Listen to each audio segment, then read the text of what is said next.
Assalomu alaykum, hurmatli ko'ruvchilar va bemorlar.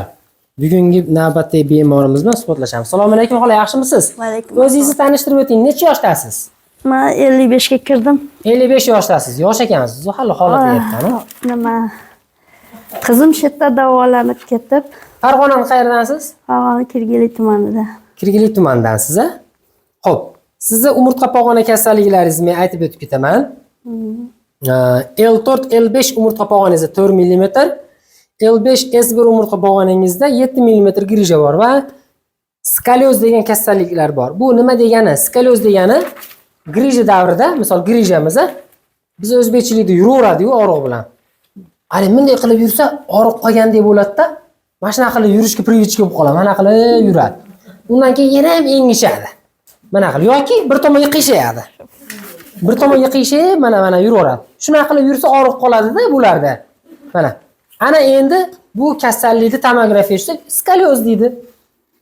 Mana qilib suyakma tomonga qiyshayib qoladi umurtqa. Tushundingizmi? Skolyoz degani shunaqa degani. O'zi aslida skolyoz kasalligi nima deganda, skolyoz kasalligi navbatdagi umurtqa pog'onalaridan grija keltirib chiqarish degani.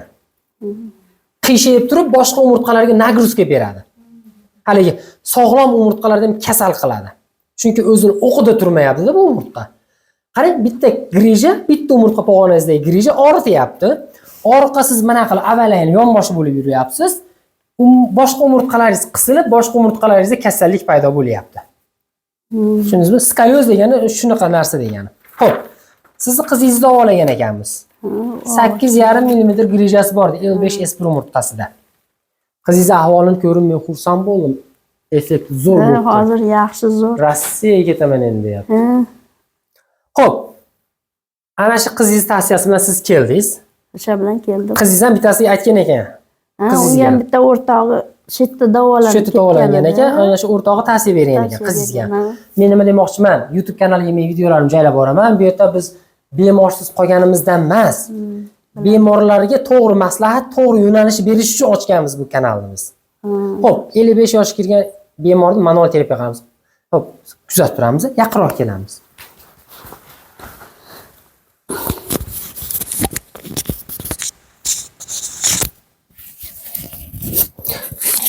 Sizni qanday kasalliklar, qanday bezovta qilgan opa?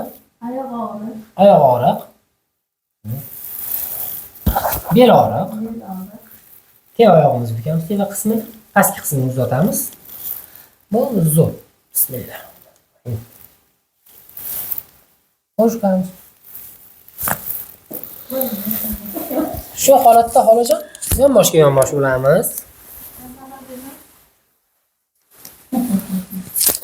Yaqinroq kelamiz menga.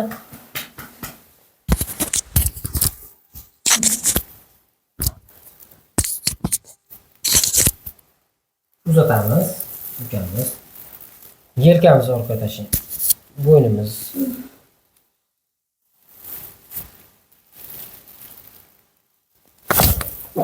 Zo'r ochildi onachi. Tevaga qarab o'tamiz. Tevaga. Bo'ldi. Bundan neymiz? Qo'limizni menga beramiz. Bo'ldi, razmika bo'sh qo'yamiz. Holqamiz. Bo'ldi, qimirlamang. Zo'r ochildi ama. Qimirlamang.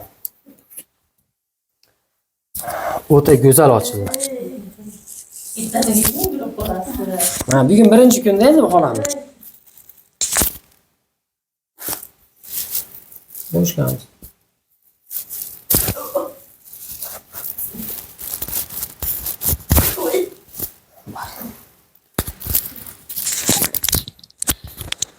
Judayam chiroyli ochildi-da. Bo'ldi. Turaymi? Yo'q, yotaring, bo'ldi. Xo'p. Xola, mana shu yo'nalishda, mana shu ko'rinishda manual terapiya deb nomlanamiz.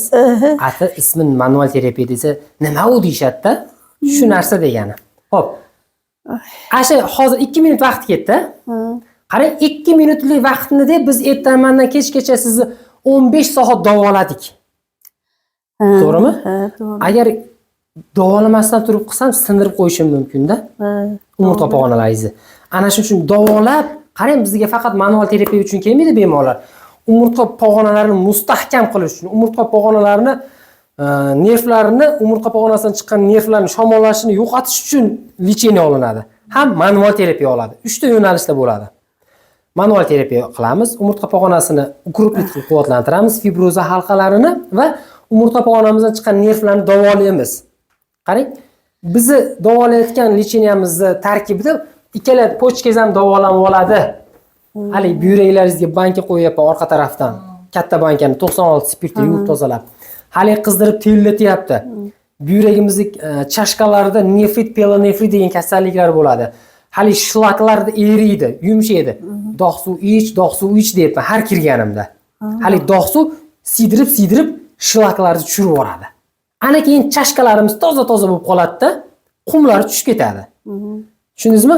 Shuning uchun biz umurtqa pog'onasi uchun to'layotgan pulingizga pochkalaringiz, buyraklaringiz ham davolanib olyapti aslida. Rahmat.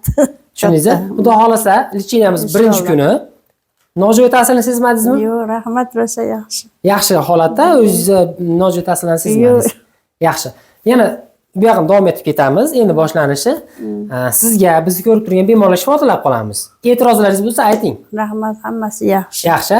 Xo'p, sog' bo'ling, opa. Ilohim sog' bo'ling. Xo'p. Qizimni ham rosa yaxshi davoladingiz. Xo'p. Sizga katta rahmat.